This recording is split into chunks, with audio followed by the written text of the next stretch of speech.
Bismillahirrahmanirrahim. Assalamualaikum warahmatullahi wabarakatuh. Yang terhormat Bapak Kepala SDN Seso, Bapak Tejo, yang dalam hal ini tidak bisa mendampingi kita karena untuk jadwalnya hari ini tidak di SD Seso. Untuk Bapak Ibu Guru SD Seso yang kami hormati, pertama adalah kita panjatkan puji syukur kehadirat Allah Subhanahu wa taala bahwasanya siang hari ini kita semua masih diberikan kesehatan sehingga kita dapat berkumpul di kelas 1 dalam rangka untuk diseminasi saya pribadi terkait dengan budaya positif di lingkungan sekolah. Nah, diseminasi ini Bapak Ibu, ini kaitannya dengan salah satu tugas saya dalam program guru penggerak, di mana saya harus menularkan atau mendiseminasikan tentang budaya positif di lingkungan sekolah seperti apa yang ada di modul 1.4. Bapak Ibu yang kami hormati, di sini saya akan mendiseminasikan apa itu yang disebut dengan budaya positif, terutama budaya positif di lingkungan sekolah.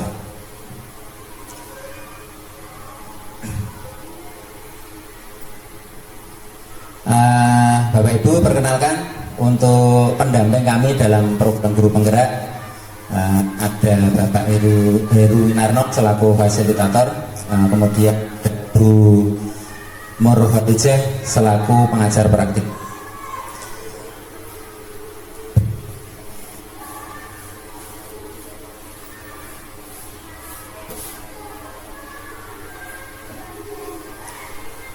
Bapak Ibu, salam dan bahagia, tergerak, bergerak, dan menggerakkan. Ini adalah moto dari guru penggerak. Awal kita tergerak, kemudian bergerak, serta menggerakkan Bapak Ibu guru. Semoga Allah Tuhan Yang Maha Esa selalu melindungi kita dan memberikan keberkahan itu. Bapak Ibu yang kami hormati, untuk agenda pada siang hari ini, yang pertama pembukaan, kemudian yang kedua capaian umum, yang ketiga pemahaman inti, kemudian yang keempat eksplorasi konsep, kemudian yang terakhir refleksi. Untuk capaian umum Bapak Ibu, yang pertama memahami konsep pendidikan menurut Ki Hajar Dewantara dihubungkan dengan konsep budaya dan lingkungan positif di sekolah. Ini tentu budaya positif di lingkungan sekolah yang berpihak kepada murid. Kemudian yang kedua, melakukan evaluasi dan refleksi tentang praktik disiplin dalam pendidikan Indonesia secara umum untuk mendapatkan pemahaman baru mengenai konsep disiplin positif untuk menciptakan murid dengan profil pelajar Pancasila. Nah, kemudian untuk capaian yang ketiga, memahami peran sebagai guru untuk membangun budaya positif dengan menerapkan konsep disiplin positif dalam berinteraksi dengan murid. Bapak Ibu, sebelum kita ke budaya positif, kira-kira Bapak Ibu setuju atau tidak setuju dengan pernyataan berikut? Yang pertama, hukuman dapat mendisiplinkan anak. Setuju Bapak Ibu? Setuju. Terus kemudian yang kedua, pemberian hukuman dengan hal positif seperti membaca atau membersihkan halaman sekolah dapat meningkatkan disiplin anak. Setuju ya. Kemudian yang ketiga, memberi penghargaan dapat meningkatkan motivasi belajar anak. Setuju nih? Setuju. Tapi untuk yang pernyataan yang pertama Bapak Ibu, hukuman dapat mendisiplinkan anak. Nah, di sini kalau apa yang kita dapatkan, ternyata Bapak Ibu, hukuman tidak selamanya itu dapat mendisiplinkan anak. Memang hukuman itu saat itu anak disiplin Bapak Ibu. Tetapi untuk jangka panjang, mungkin dari kesadaran anak itu tidak nampak, tidak terbentuk. Karena hukuman sifatnya hanya mendisiplinkan yang hanya jangka pendek sementara. Nah, terus untuk pernyataan yang kedua, pemberian hukuman dengan hal positif seperti membaca atau membersihkan halaman sekolah dapat meningkatkan disiplin anak. Sebetulnya sama Bapak Ibu, ini hanya mendisiplinkan anak jangka pendek, tidak timbul dari kesadaran diri anak. Ya, di sini yang akan kita bahas nantinya. Terus kemudian yang ketiga, memberi penghargaan dapat meningkatkan motivasi belajar anak. Nah, sebetulnya penghargaan dengan hukuman itu, apa yang kita pelajari itu tidak jauh berbeda Bapak Ibu. Nah, nanti kita bahas tuntas masalah penghargaan. Nah, kemudian selanjutnya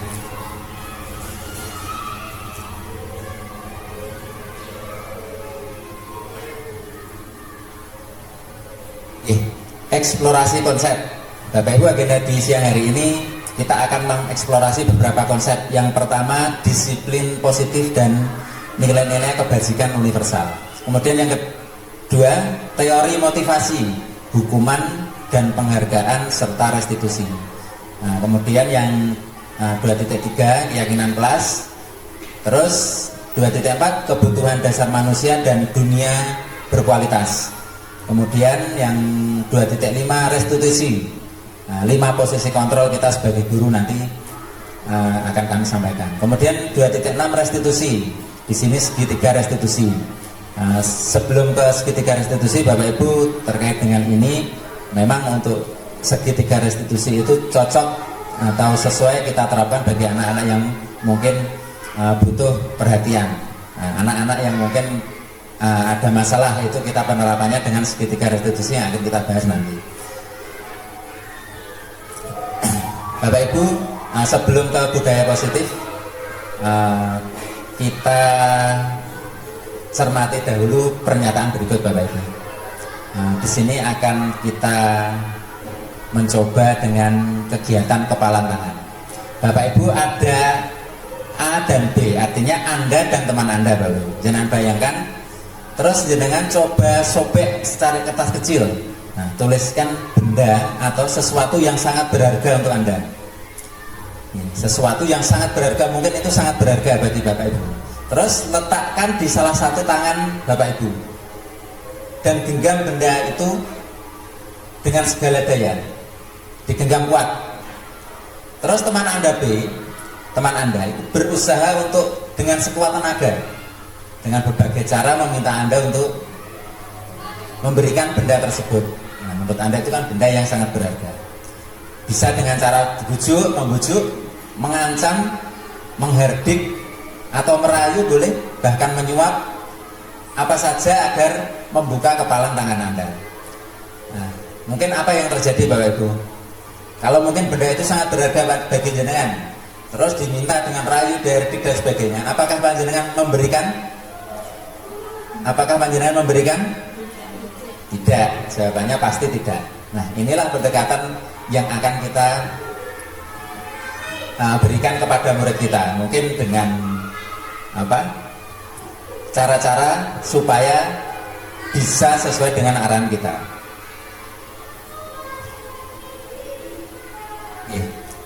Nah, di sini Bapak Ibu, kontrol atau teori pilihan atau ilusi kontrol.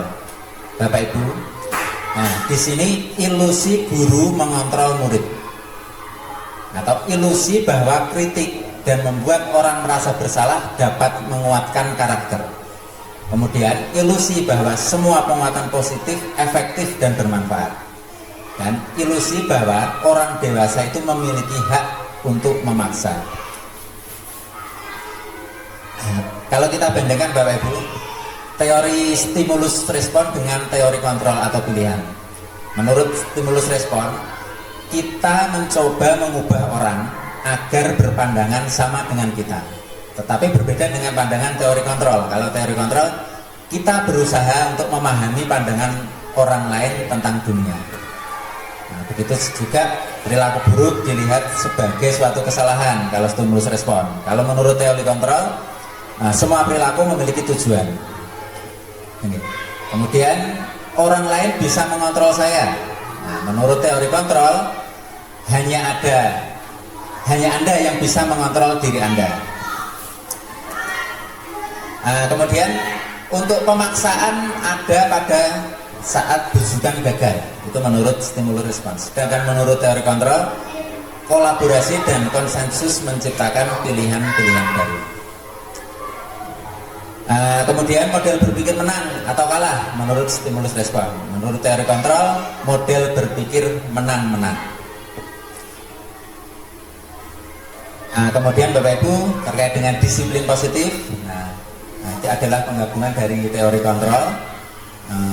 Di sini Anda tidak bisa mengontrol orang lain, hanya Anda yang bisa mengontrol diri Anda. Kita kembali ke hukuman tadi Bapak Ibu. Sebetulnya menghukum itu tidak timbul dari kesadaran. Hukuman hanya hanya membuat jera saja. Itu pun jangka pendek, tidak timbul dari kesadaran karena dia ingin menghindari hukuman itu, menghindari hukuman yang Bapak Ibu guru berikan. Di sini Bapak Ibu makna disiplin belajar kontrol diri dengan menggali potensi kita agar tercapai tujuan mulia, yaitu sesuatu yang menjadi seseorang yang kita inginkan berdasarkan nilai-nilai yang kita hargai. Itu makna disiplin. Disiplin positif di sini juga teori motivasi. Teori motivasi. Motivasi itu ada 3 Bapak Ibu untuk menghindari hukuman. Salah satunya tadi mungkin dengan hukuman anak-anak dengan dalih untuk menghindari hukuman sehingga dia termotivasi untuk mentaati peraturan misalnya, tidak timbul dari kesadaran dirinya. Kemudian yang kedua untuk mendapatkan imbalan, ini terkait dengan penghargaan tadi. Jadi anak-anak mungkin belajar kalau diberikan penghargaan. Kalau misalkan tidak ada penghargaan, anak tersebut tidak akan belajar. Itu motivasi anak. Terus kemudian yang ketiga untuk menghargai diri sendiri. Itu motivasi yang ketiga. Kemudian untuk disiplin positif yang ketiga adalah 5 posisi kontrol. Di sini Bapak Ibu sebagai guru tentu harus memahami 5 posisi kontrol itu Bapak Ibu. Yang pertama dan kedua, penghukum dan pembuat rasa bersalah. Terus kemudian yang ketiga dan 4 sebagai teman atau sebagai pemantau. Kemudian yang kelima sebagai manajer. Jadi kita harus bisa berperan saat sebagai teman atau sebagai pemantau, bahkan untuk menjadi manajer. Disiplin positif yang keempat itu terkait dengan 5 kebutuhan dasar manusia. Yang dimana 5 kebutuhan dasar manusia itu yang pertama bertahan hidup, kemudian yang kedua penguasaan, kemudian yang ketiga kasih sayang dan rasa diterima, terus keempat kebutuhan akan kesenangan, dan yang kelima kebutuhan akan kebebasan. Kita tidak menutup kemungkinan menemui anak-anak didik kita yang melakukan kesalahan mungkin. Itu mungkin bentuk dari pemenuhan kebutuhan dasar yang mungkin belum terpenuhi kepada siswa itu.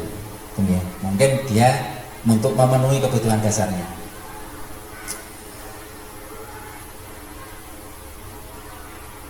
Berikutnya Bapak Ibu, makna dari kata disiplin. Bapak Ibu, kata disiplin sebetulnya dari bahasa Latin disiplina yang artinya belajar. Makna asal dari kata ini berkonotasi dengan disiplin diri dari murid-murid Sokrates dan Plato. Disiplin diri membuat orang menggali potensinya menuju sebuah tujuan, apa yang dihargai. Namun budaya kita, makna disiplin telah berubah menjadi sesuatu yang dilakukan seseorang pada orang lain untuk mendapatkan kepatuhan. Kecenderungan umum adalah menghubungkan kata disiplin dengan ketidaknyamanan, bukan dengan apa yang kita hargai atau pencapaian suatu tujuan mulia.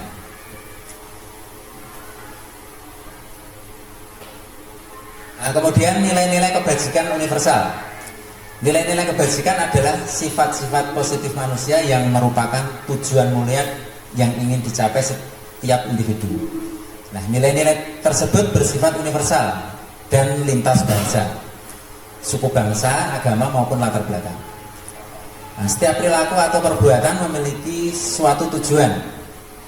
Kemudian dengan mengaitkan nilai-nilai kebajikan yang diyakini seseorang, maka motivasi intrinsiknya akan terbangun sehingga menggerakkan motivasi dari dalam untuk dapat mencapai tujuan mulia yang diinginkan. Kemudian nilai-nilai kebajikan yang ingin dicapai oleh setiap anak Indonesia kenal dengan profil pelajar Pancasila. Ini Bapak Ibu, profil pelajar Pancasila yang salah satunya beriman, bertakwa kepada Tuhan Yang Maha Esa, dan berakhlak mulia, serta mandiri, bernalar kritis, berkebinekaan global, bergotong royong, serta kreatif.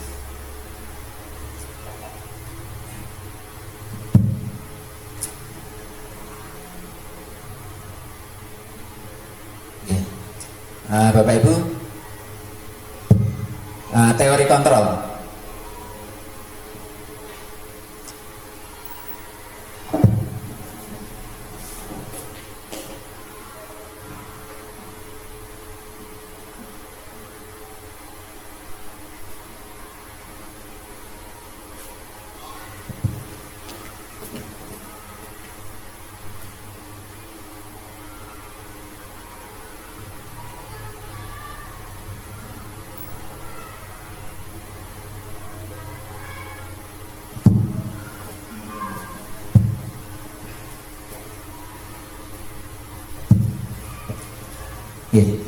Teori motivasi perilaku manusia. Tadi untuk hukuman yang mungkin Bapak Ibu berikan, itu yang pertama mungkin anak-anak motivasi dari luar, dari motivasi eksternal di sini. Untuk menghindari ketidaknyamanan atau hukuman. Apa yang terjadi apabila saya tidak melakukannya. Terus kemudian ada motivasi eksternal juga untuk mendapatkan imbalan dari orang lain atau institusi. Terus apa yang akan saya dapatkan apabila saya melakukannya? Ini untuk melakukan sesuatu berdasarkan imbalan. Terus kemudian yang ketiga, untuk menghargai diri sendiri. Nah, inilah yang menjadi tujuan dari budaya positif yang akan kita capai.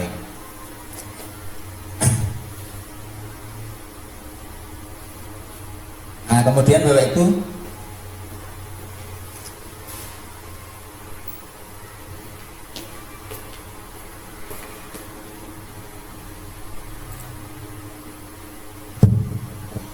merdeka Bapak Ibu, merdeka menurut Ki Hajar Dewantara, merdeka itu artinya tidak hanya terlepas dari perintah,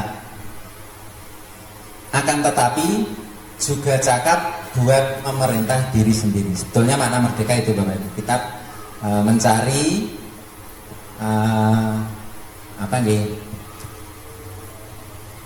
kebebasan dalam artian bebas, kita menentukan sendiri, memerintah diri sendiri. Itu menurut Ki Hajar Dewantara.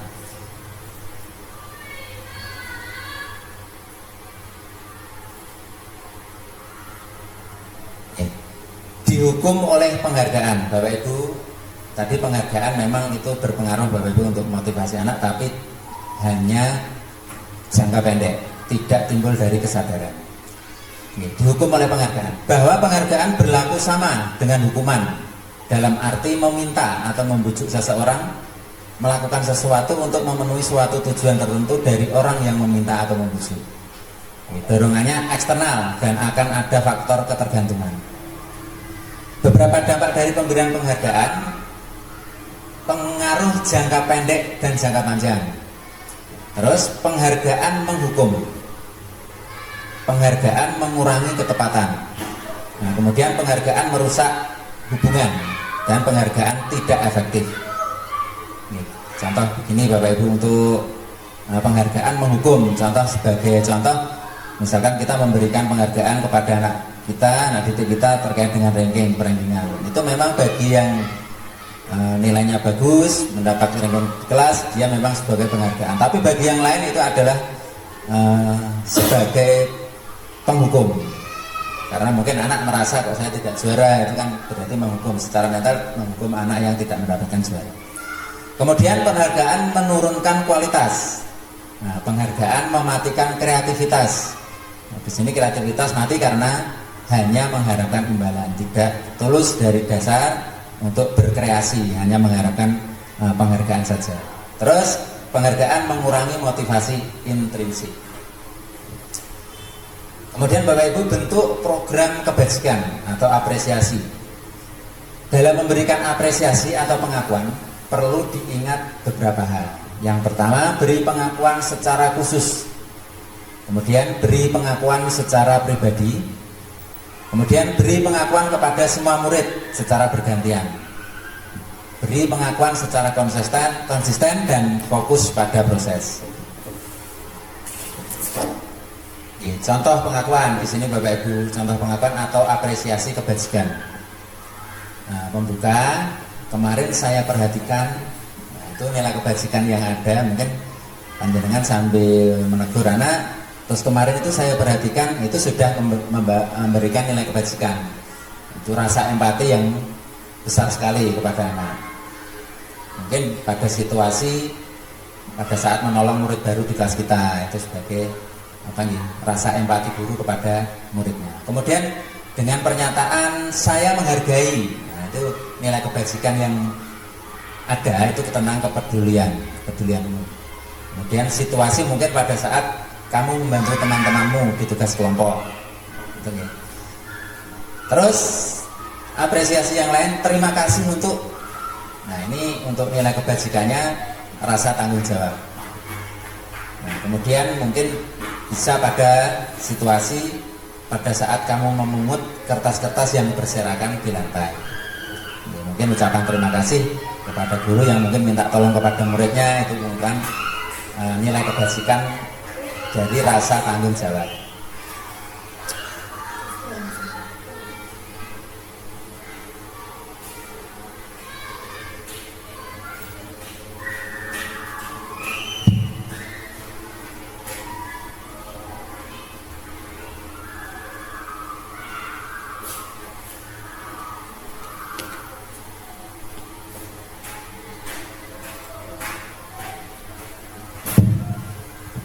Bapak Ibu, untuk tindakan guru berikut, menurut Bapak Ibu ini termasuk hukuman atau konsekuensi.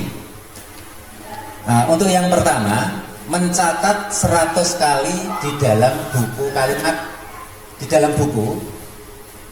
kalimat saya tidak akan terlambat lagi. Nah, karena terlambat ke sekolah. Ini menurut Bapak Ibu ini hukuman atau konsekuensi, Bapak Ibu? Hukuman atau konsekuensi. Mencatat 100 kali dalam buku saya tidak akan terlambat lagi. Hukuman ya, hukuman. Terus kemudian yang kedua, lari mengelilingi lapangan basket 2 kali karena terlambat hadir di sekolah. Hukuman. Nggih, hukuman nggih. Terus murid diminta untuk push up 15 kali karena tidak menggunakan masker ke sekolah. Hukuman. Terus kemudian menggantikan kertas tugas teman yang telah dicoret-coret. Konsekuensi. Membersihkan tumpahan air di meja tulis karena tersenggol pada saat belajar. Konsekuensi. Kemudian murid disuruh untuk mengenakan sepatu seharian di sekolah karena tidak mengenakan sepatu hitam. Konsekuensi atau hukuman Bapak Ibu? Karena tidak mengenakan sepatu hitam. Konsekuensi. Ini kan tidak mengenakan sepatu hitam, berarti logikanya sebagai konsekuensinya tidak mengenakan sepatu seharian, begitu nggih. Terus lari mengelilingi lapangan basket 2 kali karena terlambat 10 menit untuk pelajaran PJOK. Hukuman atau konsekuensi Bapak Ibu? Hukuman. Ini dikaitkan dengan materi Bapak Ibu perlu digarisbawahi, pelajaran PJOK. Hukuman atau konsekuensi Bapak Ibu? Lari mengelilingi lapangan basket 2 kali karena terlambat 10 menit untuk pelajaran PJOK. Pelajaran. Kalau kita kaitkan dengan pelajaran itu memang konsekuensi. Coba kita lihat Bapak Ibu.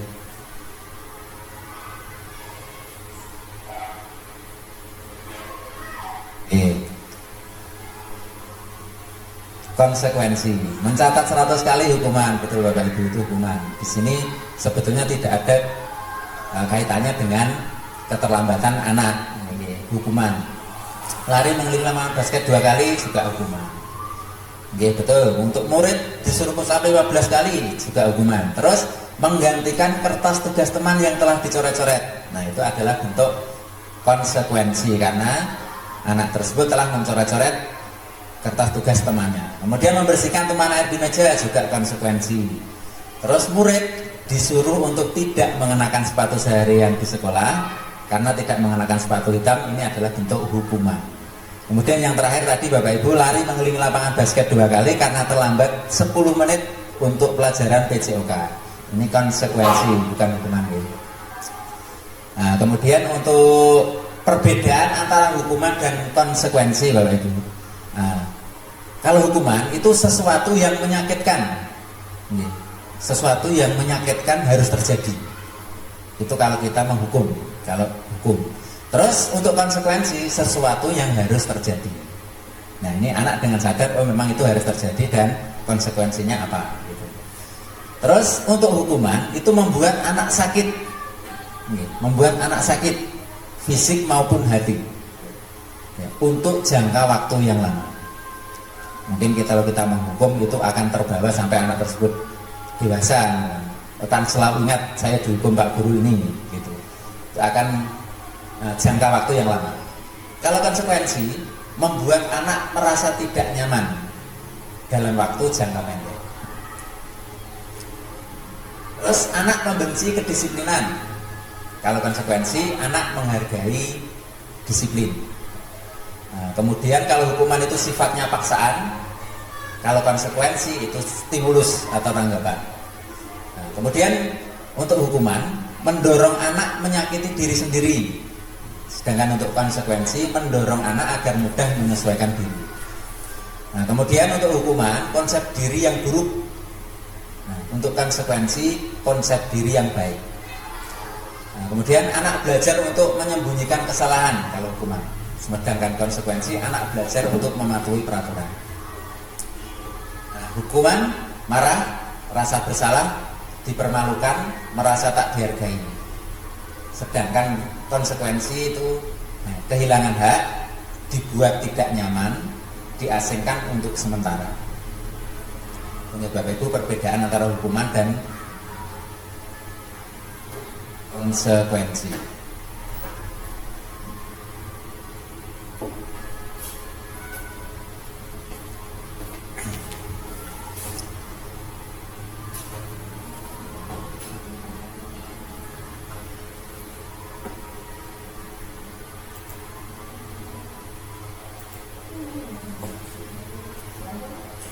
Nah, kemudian Bapak Ibu, berikutnya apa itu restitusi?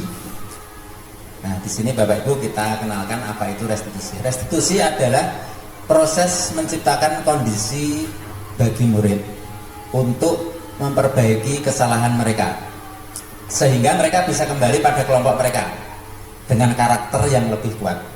Nah, restitusi di sini juga merupakan proses kolaboratif yang mengajarkan murid untuk mencari solusi kesalahan mereka dan membantu murid untuk berpikir tentang orang seperti apa yang mereka ingin menjadi, mungkin menjadi tujuannya, dan bagaimana mereka harus memperlakukan orang lain.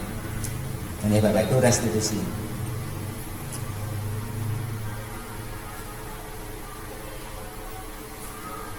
Kemudian hukuman dan disiplin Bapak Ibu. Kalau hukuman itu masuk kategori identitas gagal. Sedangkan identitas sukses itu ada 2, konsekuensi yang tadi Bapak Ibu dan restitusi. Jadi untuk hukuman itu masuk dalam kategori identitas gagal. Di mana identitas gagal, hukuman sesuatu yang menyakitkan harus terjadi. Nah, kemudian murid atau anak membenci peraturan. Nah, untuk identitas suksesnya murid atau anak menghormati peraturan. Kemudian untuk restitusi, murid atau anak menghormati dirinya dan orang lain. Tentu untuk hukuman ini ranahnya negatif ya Bapak Ibu, negatif. Untuk konsekuensi ranahnya netral, sedangkan untuk restitusi arahnya positif. Nah, jadi di sini kita tidak semata-mata terus kita menghukum anak didik kita, tidak. Kita harus mencoba untuk menerapkan restitusi.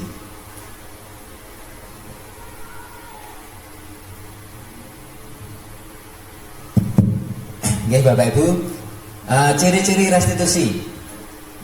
Yang pertama, bukan untuk menebus kesalahan, namun untuk belajar dari kesalahan. Kalau hukuman menebus kesalahan ya Bapak Ibu, sedangkan restitusi tidak. Untuk belajar dari kesalahan. Kemudian yang kedua, memperbaiki hubungan. Nah, kemudian yang ketiga, tawaran bukan paksaan. Keempat, restitusi menuntun untuk melihat ke dalam diri. Nah, kemudian restitusi mencari kebutuhan dasar yang mendasari tindakan. Dalam hal ini contoh anak didik kita, Bapak Ibu melakukan kesalahan, mungkin pelanggaran apa, sebetulnya dia punya kebutuhan dasar yang belum terpenuhi, apa yang sudah saya sampaikan di depan tadi. Kemudian untuk nomor 6, restitusi diri adalah cara yang paling baik. Kemudian yang ketujuh, restitusi fokus pada karakter bukan tindakan. Kemudian yang kedelapan, restitusi fokus pada solusi. Nah, kemudian yang kesembilan, restitusi mengembalikan murid yang berbuat salah pada kelompoknya. Dengan 9 ciri-ciri restitusi.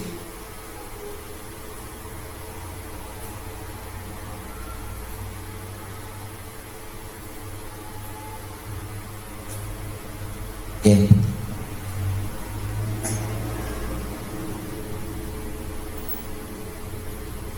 Kemudian yang berikutnya Bapak Ibu untuk eksplorasi konsep pembelajaran 3 tentang keyakinan kelas.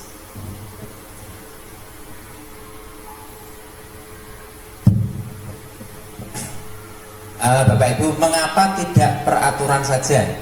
Mengapa harus keyakinan kelas? Nah, mengapa kita memiliki peraturan harus menggunakan helm bila mengendarai kendaraan roda 2? Terus kemudian yang kedua, mengapa kita memiliki peraturan 3M?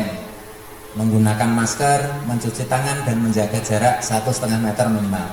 Terus mengapa kita memiliki peraturan harus datang tepat waktu pada saat mengikuti pelajaran?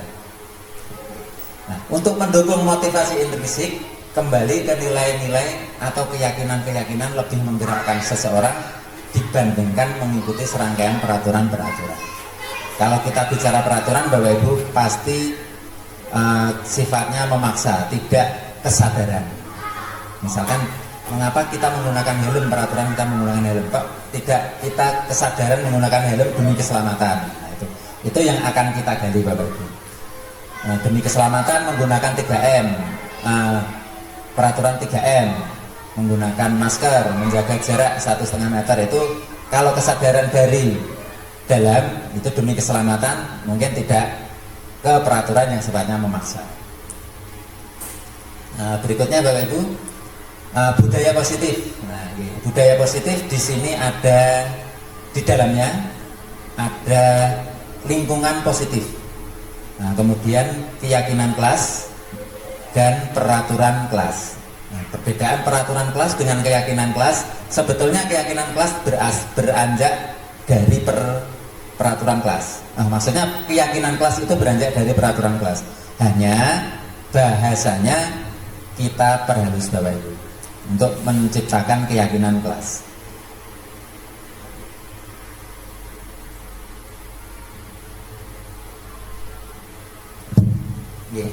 Menurut Bapak Ibu yang tampil di depan, yang mana yang merupakan keyakinan kelas? Yang sebelah kiri atau sebelah kanan? Kalau yang sebelah kiri di situ, walaupun sama-sama kesepakatan kelas, ya Bapak Ibu. Di sini TK Dharma Wanita Persatuan sebagai contoh. Kesepakatan kelas, datang tepat waktu, mengucapkan salam, terus menjaga kebersihan sekolah, kemudian berdoa sebelum dan sesudah kegiatan. Kemudian yang keempat, aktif dalam pembelajaran. Yang kelima, tertib. Nah, sedangkan yang sebelah kanan sama juga kesepakatan kelas. Yang A, kami guru dan murid saling menghargai. Nah, kemudian yang B, kami murid yang semangat belajar. Kemudian yang C, kami murid yang peduli dengan teman-teman. Menurut Bapak Ibu, yang merupakan keyakinan kelas yang sebelah kiri atau sebelah kanan, Bapak Ibu? Betul, itu yang sebelah kanan, kesepakatan kelas. Di sini kalau datang tepat waktu itu tidak tidak kesadaran, itu cenderung ke peraturan, bukan kesepakatan kelas. Datang tepat waktu kemudian mengucapkan salam. Nah, kalau yang sebelah kanan, kami guru dan murid saling menghargai. Nah, nilai saling menghargai di sini Bapak Ibu bisa diimplementasikan dengan mengucapkan salam dan sebagainya. Itu konsep saling menyayangi. Di sini nanti ada tabel T dan tabel Y yang akan mengurai tentang kesepakatan kelas atau keyakinan kelas. Kemudian berikutnya Bapak Ibu, kegiatan pendalaman keyakinan kelas dari tabel T dan Y. Ini yang sudah saya sampaikan tadi. Contohnya di sini ada nilai keyakinan hormat, Bapak Ibu. Hormat. Kami meyakini bahwa sangat penting untuk menghormati semua orang dan barang milik orang lain. Nih. Untuk hormat, terdengar, terlihat, berperilaku. Nah, di sini tabel T-nya tampak seperti atau tidak tampak seperti. Nih. Tampak seperti di sini untuk hormat. Itu contohnya seperti ini Bapak Ibu. Tampak seperti misalkan menundukkan badan waktu lewat di depan Bapak Ibu guru. Nah, itu tampak seperti. Oke. Nah, untuk bekerja, kami meyakini bahwa sangat penting untuk mengerjakan segala pekerjaan atau mengikuti kegiatan yang telah ditugaskan. Nah, di sini di tabel Y-nya itu tampak seperti misalkan tidak mengerjakan tugas, tinggi, ya, bekerja, mengerjakan tugas, melakukan segala pekerjaan atau mengikuti kegiatan yang telah ditugaskan. Misalkan ada anak yang tidak mengerjakan tugas dengan tepat. Nah, di sini masuk dalam tampak seperti di tabel Y. Kemudian diterima atau dimiliki. Oke. Kami meyakini bahwa sangat penting untuk merasa diterima pada suatu kelompok dan saling peduli satu dengan yang lain. Oke, diterima dan dimiliki. Oke, tampak seperti dan tidak tampak seperti.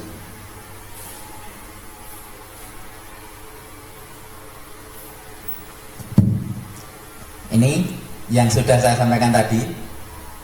Oke, tabel T dan tabel Y. Misalkan di tabel Y-nya tampak seperti datang tepat waktu untuk hormat, menyapa teman dan guru setiap hari, itu juga wujud dari hormat. Kemudian mengembalikan barang teman yang telah dipinjam dan mengucapkan terima kasih, itu juga wujud dari rasa hormat. Kemudian tidak tampak seperti sering datang terlambat, nah itu tidak tampak seperti mungkin acuh kepada teman dan guru. Nah, kemudian tidak mengembalikan barang yang telah dipinjam dan meletakkan sembarangan. Nah, untuk tabel Y-nya, terdengar, terlihat, berperilaku. Dari rasa hormat ini, misalkan terdengar satu orang berbicara, yuk saya bantu, itu terdengar, itu merupakan wujud dari rasa hormat. Kemudian terlihat, berempati dengan perasaan orang lain, memegang barang milik orang lain, termasuk tadi berjalan menurut di depan bapak ibu guru, itu merupakan perilaku yang terlihat, perilaku hormat. Kemudian berperilaku, contohnya tersenyum ramah. Nah, tersenyum ramah ini bapak ibu kan sebagai wujud rasa hormat, memberikan salam hormat, berjabat tangan, meletakkan tangan di dada, salim, itu termasuk hormat dalam hal berperilaku di tabel ini.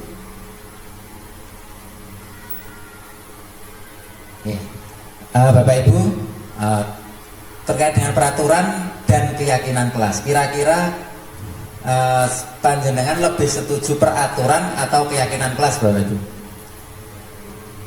Keyakinan kelas ya, nah, keyakinan kelas, karena dari keyakinan kelas ini merupakan wujud kesadaran anak. Jadi anak melakukan sesuatu itu berdasarkan kesadaran, apa keyakinan yang telah disepakati, bukan paksaan atau bukan hukuman atau bukan peraturan. Oke. Nah, di sini ada peraturan dan keyakinan kelas. Selalu kembalikan buku ke tempatnya.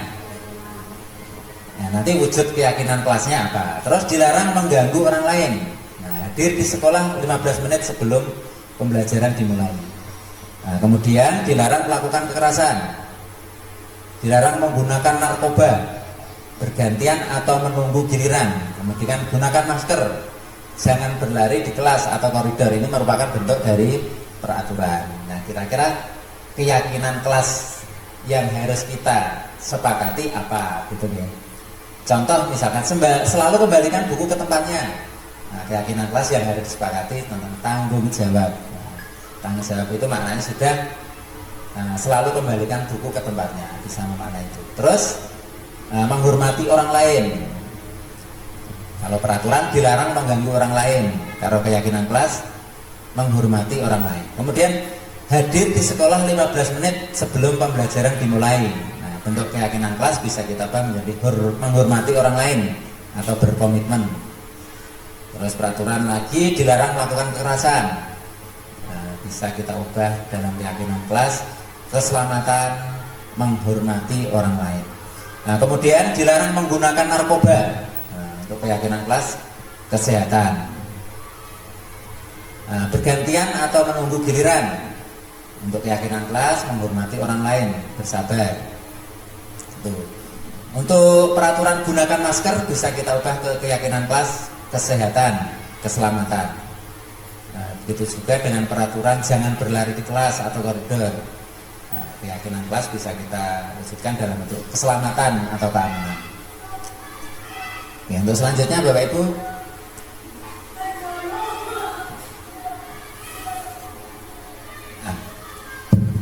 kebutuhan dasar manusia dan dunia berkualitas.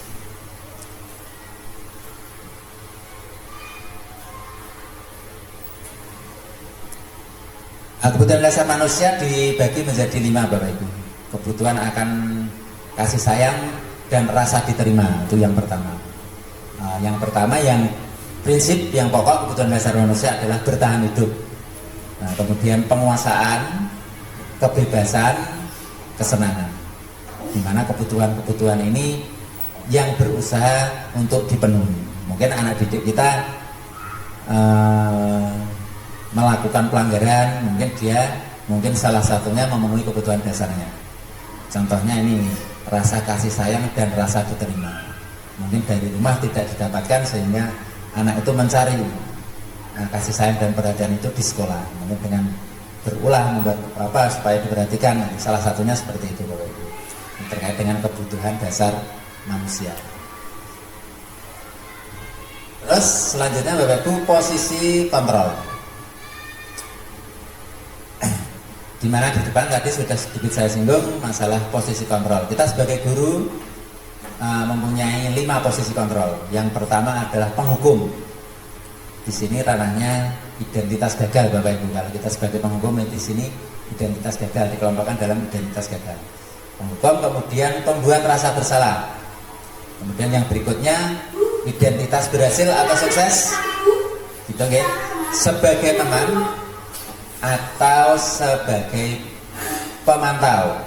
Nih, sebagai teman mungkin dengan wujud membuatkan alasan-alasan untuk muridnya.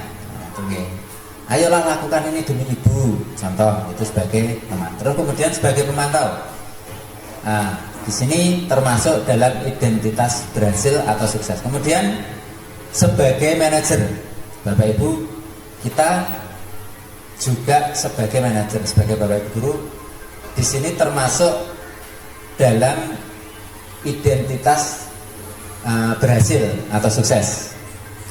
Oke, 5 posisi kontrol. Kemudian selanjutnya Bapak Ibu, oke,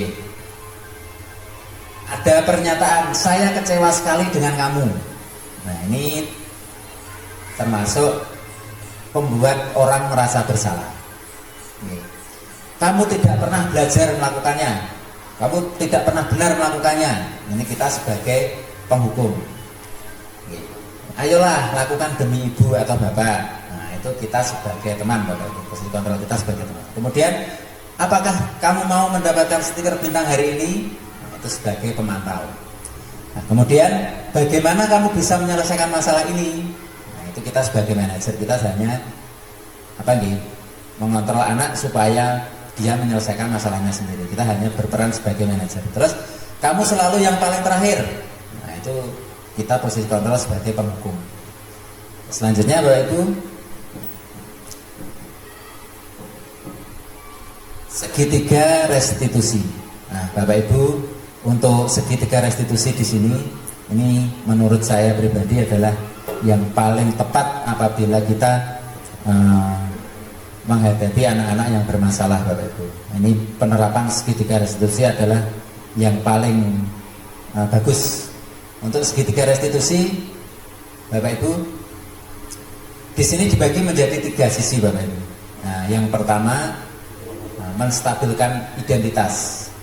Kemudian yang kedua validasi kebutuhan. Kemudian yang ketiga menanyakan keyakinan. Dari sisi menstabilkan identitas, kita bisa memberikan umpan atau memberikan pemantik. Setiap orang pasti pernah melakukan kesalahan. Terus bisa juga dengan wujud kamu bukan satu-satunya yang pernah melakukan ini. Kemudian untuk sisi validasi kebutuhan, anak biasanya kalau melakukan kesalahan terus kita tanyakan, kamu tentu punya alasan mengapa melakukannya. Mungkin dengan cara yang lain, adakah cara yang lebih efektif untuk mendapatkan apa yang kamu butuhkan? Itu merupakan salah satunya. Terus untuk sisi yang ketiga, menanyakan keyakinan. Di sini sisi menanyakan keyakinan, nilai-nilai apa yang telah kita sepakati, gitu nih Bapak Ibu. Terus kamu ingin menjadi orang yang seperti apa? Itu termasuk dalam sisi menanyakan keyakinan. Mungkin dari kesepakatan kelas yang kita sepakati, ini sisi untuk menanyakan keyakinan.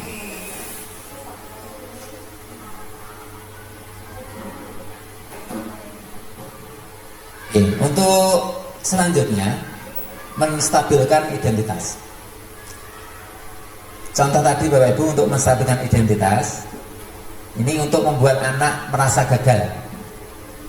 Anak yang merasa gagal karena berbuat salah menjadi positif terhadap dirinya. Biasanya anak kalau sudah melakukan kesalahan, dia akan merasa gagal. Tetapi untuk menstabilkan ini, membuat anak yang merasa gagal tadi karena berbuat salah menjadi positif terhadap dirinya. Contohnya dengan ini, guru berkata, berbuat salah itu hal yang manusiawi. Kemudian tidak ada manusia yang sempurna. Dengan pernyataan-pernyataan itu, anak akan merasa menjadi positif terhadap dirinya, tidak merasa gagal. Itu yang pertama, menstabilkan identitas terlebih dahulu. Kemudian untuk yang kedua, segitiga restitusi yang kedua, setelah menstabilkan identitas, validasi kebutuhan. Nah, untuk anak melakukan kesalahan ini pasti salah satunya untuk memenuhi kebutuhan dasarnya. Pada dasarnya setiap tindakan manusia tujuannya adalah untuk memenuhi kebutuhan dasar. Apakah itu penguasaan, kebebasan, kasih sayang, dan rasa diterima, kesenangan, atau bertahan hidup. Di sini dari sisi validasi kebutuhan bisa dengan misalkan kamu bisa saja melakukan hal lebih buruk, tapi kamu tidak melakukannya kan, seperti itu nih. Kamu pasti punya alasan mengapa melakukannya. Apa yang penting bagi kamu? Itu salah satu sisi dari validasi kebutuhan. Kemudian yang ketiga, Bapak Ibu, adalah menanyakan keyakinan. Di sini anak melihat kesalahannya dihubungkan dengan norma sosial dan nilai-nilai yang mendasari manusia berinteraksi dengan orang lain. Nah, ini dalam penerapannya, apa nilai yang kita percaya di kelas atau sekolah kita, mungkin terkait dengan keyakinan kelas yang sudah disepakati. Terus nilai-nilai universal apa yang telah kita sepakati. Tadi misalkan menghormati orang lain, terus bekerja sama, terus kelas yang ideal itu seperti apa sih, dan sebagainya. Itu untuk menanyakan keyakinan. Kemudian setelah menanyakan keyakinan, nah kita lakukan dengan intervensi. Di sini intervensi bisa membantu murid kembali ke tujuan semula dengan cukup singkat dan cara non konfrontatif. Nah, pertanyaan-pertanyaan yang diajukan biasanya dikemukakan oleh seorang pemantau atau manajer. Contohnya ini, apakah kamu ingin berbuat lebih baik?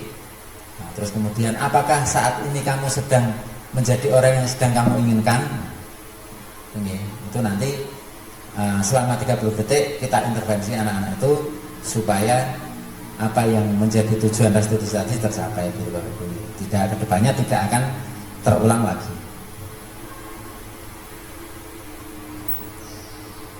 Oke, sementara itu Bapak Ibu, untuk budaya positif mungkin dari kegiatan pada hari ini, siang hari ini, ada beberapa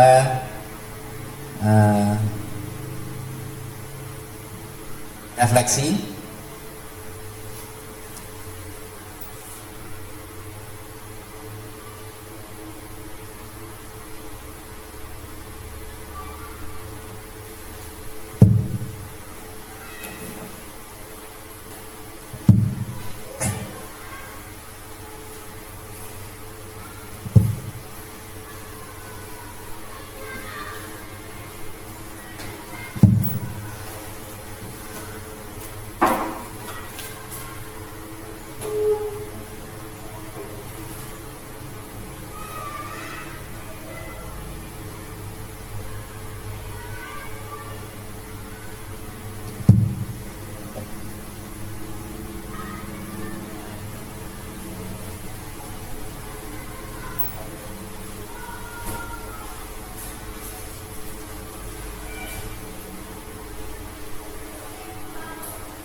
ya Bapak Ibu. Untuk hari ini saya akan bacakan refleksi pada kegiatan diseminasi